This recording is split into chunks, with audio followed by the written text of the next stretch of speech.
Assalamualaikum warahmatullahi wabarakatuh. Bismillah, alhamdulillah, wa syukurillah ala jamini amillah. Alhamdulillah anak-anakku yang dirahmati oleh Allah subhanahu wa ta'ala. Dalam kesempatan pagi ini alhamdulillah kita masih ditakdirkan oleh Allah subhanahu wa ta'ala, diberi kesempatan oleh Allah subhanahu wa ta'ala untuk belajar bersama-sama mengenai bab yang ke-10, yaitu Islam memberikan kemudahan melalui salat jamak dan qashar bagian yang kedua. Kemarin Pak Rozikin sudah menjelaskan terkait sholat jamak, baik jamak yang mencakup jamak takdim, jamak takhir yang ada pada sholat zuhur, ngasar, maghrib dan juga sholat isya. Pada kesempatan kali ini anak-anakku, kalian akan saya ajak belajar dan juga mengupas tuntas masalah sholat jamak qashar, ya, seperti itu. Oke anak-anakku, sebelum kita mulai, marilah kita berdoa bersama-sama. Doa sebelum belajar dengan harapan apabila kita belajar oleh Allah subhanahu wa ta'ala selalu diberi kemudahan, selalu diberi ilmu yang barokah manfaat. Kalian cukup mengamini para zikin yang berdoa.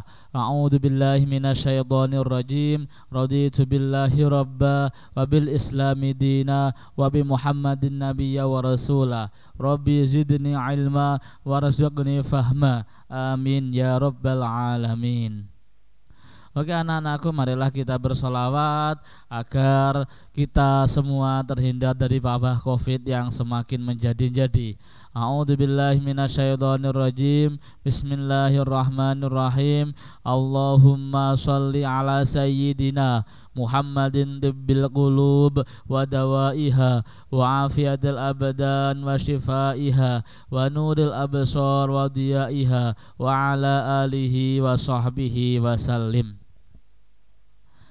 Sebelum kita memasuki materi, di sini Pak Rozikin akan membacakan KD atau kompetisi dasar pada bab ke-10, yaitu sholat jamak dan juga sholat qashar. Yang pertama yaitu menunaikan sholat jamak dan qashar ketika bepergian jauh. Kemudian yang kedua, menghayati perilaku disiplin. Kemudian yang ketiga, memahami ketentuan sholat jamak dan qashar. Kemudian yang terakhir yaitu mempraktekkan sholat jamak serta sholat qashar. Tujuan pembelajarannya yaitu yang pertama, sampeyan semua, kita semua dapat menunjukkan tata cara sholat jamak qashar, kemudian melaksanakan sholat jamak qashar, kemudian menjelaskan pengertian sholat jamak qashar, menerangkan syarat sholat jamak qashar, kemudian menjelaskan macam-macam sholat jamak, kemudian menunjukkan contoh tata cara sholat jamak qashar, dan yang terakhir yaitu mempraktekkan sholat jamak dan juga sholat qashar. Amati dan cermati anak-anakku, ini merupakan salah satu gambar yang menunjukkan alat transportasi yang biasanya alat transportasi ini digunakan untuk para kaum muslimin bepergian jauh dan juga bisa digunakan sebagai media untuk melaksanakan sholat jamak qashar.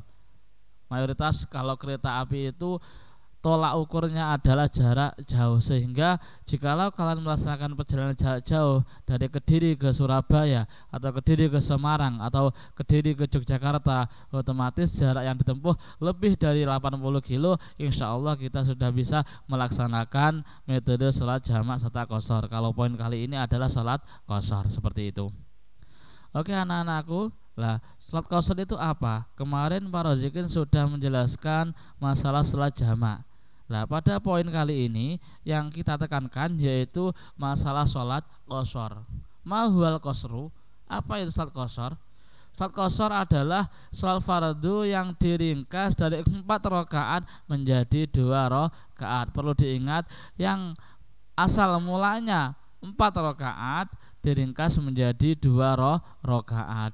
Dengan demikian ya, kalau 4 rakaat menjadi 2 rakaat, yang boleh diqashar itu hanya sholat yang sebangsa 4 rakaat. Apa saja? Ada sholat zuhur, kemudian asar, dan juga sholat isya. Sedangkan maghrib dan juga sholat subuh itu tidak bisa diqashar. Perlu diperhatikan ya, kalau kemarin yang bisa dijamak baik jamak takhir, jamak takdim, yaitu sholat zuhur dengan sholat asar, maghrib dengan isya. Lah ini beda. Kalau qashar itu hanya yang sebangsa 4 rakaat. Berarti sholat asar, sholat zuhur, dan juga sholat isya seperti itu. Selain itu alias tidak boleh. Yang kedua, hukum sholat qashar adalah sunnah, boleh dikerjakan ya, boleh dikerjakan. Kalian boleh mengerjakan sholat qashar ya, sunnah, boleh tidak. Jika kalian bepergian jauh, kalian masih bisa melaksanakan sholat, kalian bisa meninggalkan sholat sunnah qashar ya. Tidak harus kalian tidak harus sholat qashar jika perjalanan jauh.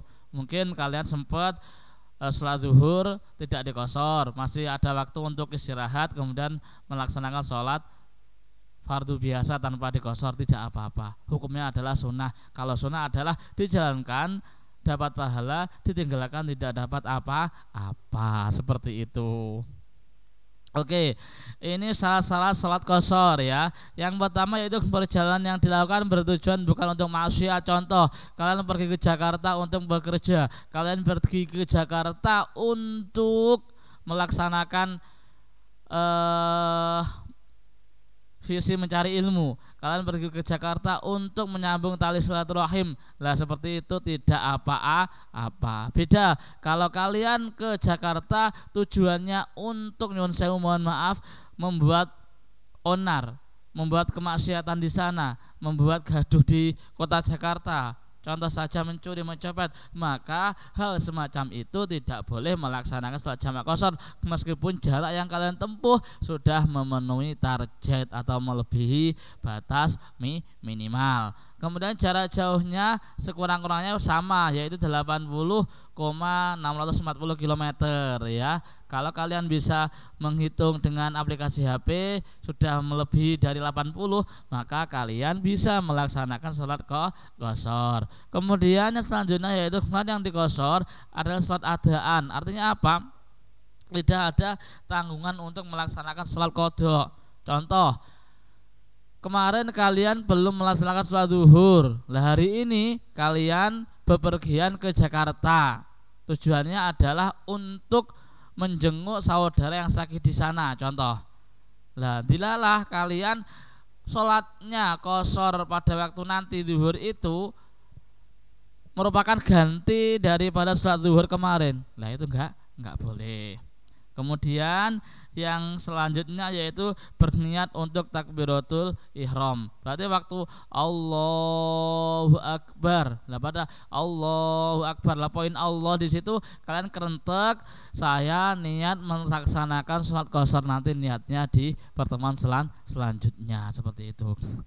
Oke anak-anakku, lah cara mengerjakan sholat qashar bagaimana?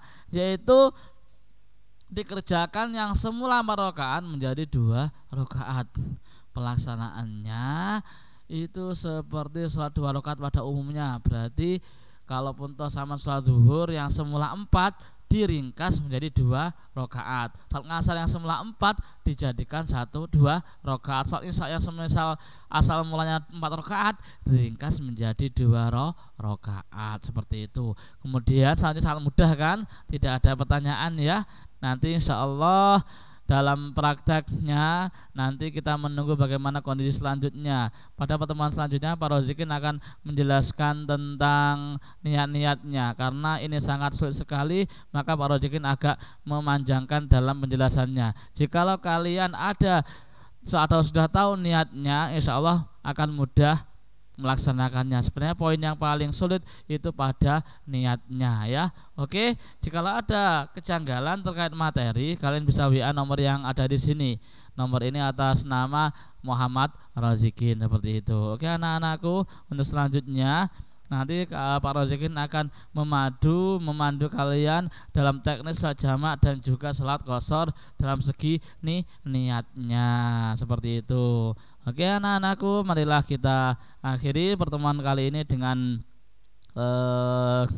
syair yang tujuannya hampir sama dengan selawat di awal tadi, yaitu untuk mencegah kita dari wabah yang sedang melanda di negeri kita tercinta. li khamsatun udfi biha kharral waba'il hadimah al mustafa wal murtado wa banahuma wa fatimah li khamsatun udfi biha kharral waba'il hadimah al mustafa wal murtado wa banahuma wa fatimah li khamsatun udfi biha kharral waba'il hadimah al mustafa wal murtado wa banahuma wa fatimah. Kita akhiri doa selesai belajar. A'udzu billahi minasyaitonir rajim. Bismillahirrahmanirrahim. Allahumma inni istaudiuka ma 'allamtani fardudu ilayya 'inda hajati wa la tansani ya rabbal alamin.